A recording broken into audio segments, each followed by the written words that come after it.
Hello and welcome to another weekly update. I hope you're doing well. Hope you had a good week and you're ready for what's coming this week. I don't think this week is going to be quite as busy for things as last week was. Last week was a bit of a bumper issue, but there's still plenty of interesting things to talk about. So let's get into it. So a new month, a new update for the Teams Toolkit from Visual Studio Code, and an interesting update this time around, because there's a lot more support for building Outlook add-ins. Now, traditionally, Outlook add-ins have been something that have been neglected, maybe. But, you know, there used to be one way of doing it. You used to have to use Visual Studio, and it was a fairly old kind of Microsoft add-in project type that you had to use.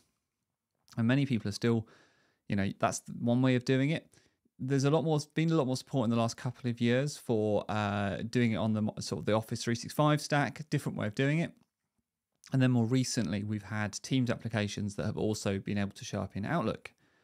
Now, though, we have support in the Teams Toolkit, which is looking more and more like it was named the wrong thing. But the Teams Toolkit can now go and build Outlook add-ins. And that is courtesy of the March update version 4.2.4.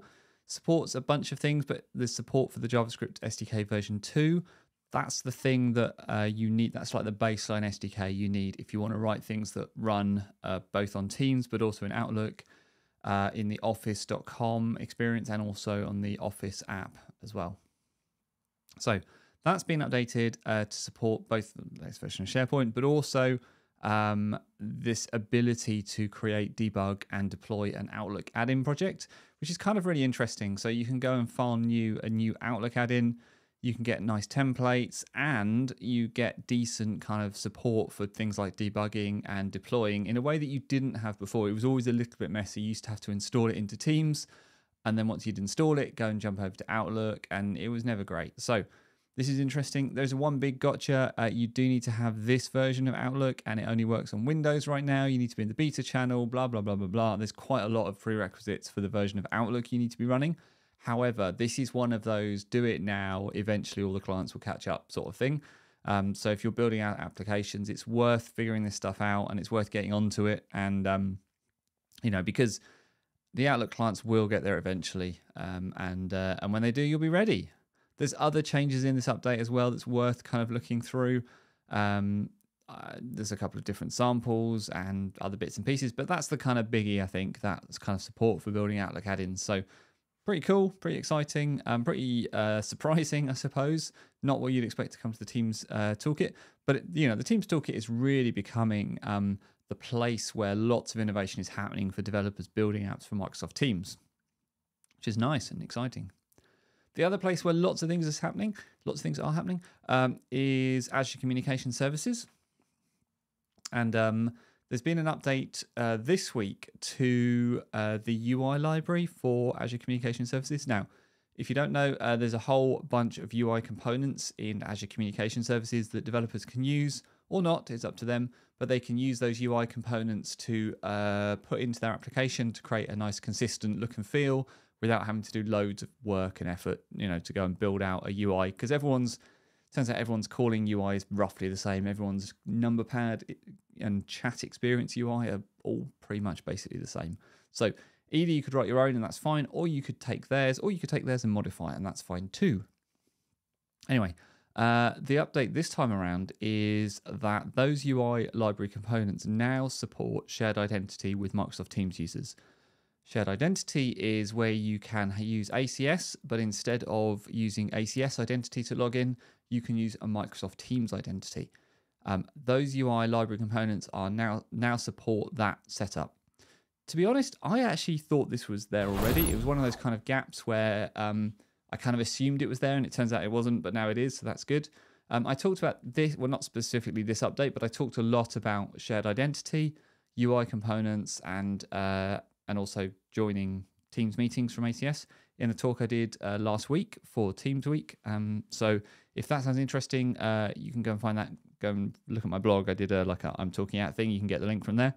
But anyway, coming back to this for a minute.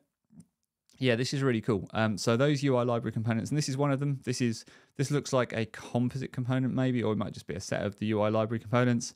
that you can build up in ACS, but you can log in with a Teams identity. So this is the closest thing to if you want to make a Teams replacement. Okay, this is what you do. You'd use the Teams identity, you then write your own custom application, and off you go from there. So that's pretty cool. Again, probably not much to change if you've already got an ACS application that uses UI library components and you wanted to also support Teams identity. All you have to change really is the identity bit. You probably don't have to change any of the UI stuff and it will just work. So that's really nice.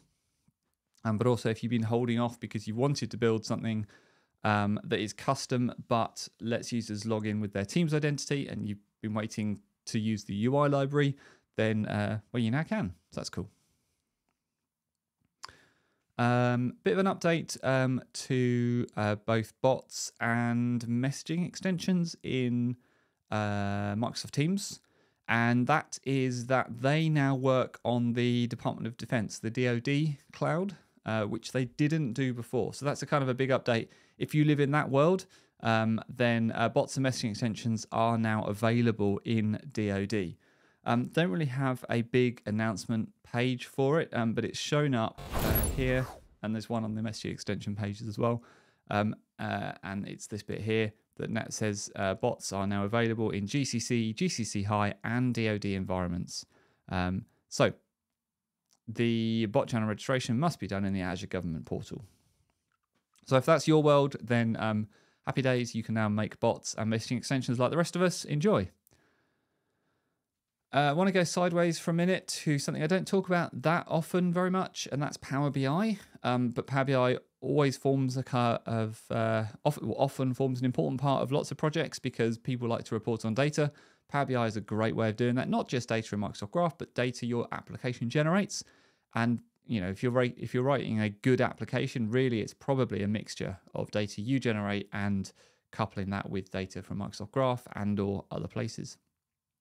But Laura Graham-Brand, a fellow MVP, and has done an interesting blog post about a clear all slices button, which is definitely one of those things I have wanted to use in the past, and I kind of see why it's important. Like, users get a bit messed up sometimes on Power BI pages and reports where they kind of set all these sliders and set all these filters, and then they get all confused and they want to kind of just go back to the beginning, and then they get frustrated that refreshing the page doesn't do what they think it's going to do, and then you're trying to make them find the button to like reset that's kind of hidden. Anyway, it puts all of that functionality into a big button, that you can put in the middle somewhere, make it really obvious, and have a clear all button. So I guess there's only one gotcha to tell you about, and that it resets the slices back to no filter, and it doesn't remove any filters that you applied by clicking on a visual, and it won't change a slicer that has a single select. There is another way of doing that, which is kind of the workaround that everyone was using beforehand, but it is a bit more work, obviously, but you can follow it. Laura's got a link to it there. But that was kind of an easy win for me. I can now start putting that into reports. It's a good kind of, let's just clear as many things as possible and get the user back to where they thought they were going to be, kind of button that I think users like and need sometimes. All right, last thing I want to tell you about, I'm going to try and keep it short again this week, and that is GitHub Copilot chat for Visual Studio 2022. No part of the internet is safe from ChatGPT anymore, and that includes Visual Studio. But basically, Copilot chat is coming into Visual Studio. I don't know what this means. I do know what this means, but I don't know how this is going to impact my development. But I'm interested to see how it works. So, we already see the way that, in some way GitHub / Copilot is in Visual Studio. It's kind of like an IntelliSense++ thing, right? Where it will intelligently try and finish off the things you're doing. From my reading, I feels like this is a bit more of that, with a bit more question and answering built in. So you can ask it to kind of explain what a particular piece of code does, which I think is hilarious, given that you probably wrote the code. But I guess if you're kind of copy pasting stuff in from Stack Overflow, you'd then like to know what it does. I don't know that I find that hugely useful, but I think if I was learning, then yes, it would be useful. I am curious to see how well it does at things like writing unit tests, because I think that could be really interesting if done well. There's a bit of me that worries that it's going to, that things like creating unit tests, there's a bit of me that worries that it's going to only cover, that it can only cover the kind of semantic options and not the logically wrong but technically correct options. Do you know what I mean? Like, the code you've written will do exactly what you tell it to, and only you know if that's the right thing in the real world to do, and the Copilot probably won't know whether in the real world whether it's the right thing to do or not. So it can only do the unit tests over the code you've written to check that what you've written runs. You know what I mean? Like, you're missing a loop there in creating the unit tests of the input from the real world. But if you can explain to Copilot what the real world's output should be, then it can build its unit tests around that. I don't know. We're gonna have to wait and see, but it's interesting. But anyway, you can sign up for the private preview now. There's a link on that blog post that I shared. I use Visual Studio anyway every day, along with Visual Studio Code. I use them both kind of equally at the moment. So I will kind of keep an eye on this and see where it goes anyway. I probably won't go into the private preview. I might wait for the public preview, or just wait for it to land and sort of keep an eye out for or the ear out for the feedback. But I think it's interesting. I mean, why not? Anything that can help, right? And if it solves that kind of rubber ducking problem where you need to just explain, like, you just need to explain what some code does to somebody. And if this can help that by explaining it to you so that you can immediately see the flaw in the code that you thought was there, or, you thought it was something else, you thought your code was doing something else, and then the Copilot explains that actually it's not doing that at all, it's not doing what you thought it was, that can maybe help you pinpoint why something's not working the way you expect. I don't know. We'll see. Anyway, that's everything from me this week. I hope you have a good week, and whatever it is you're doing, have fun, and I will speak to you next time.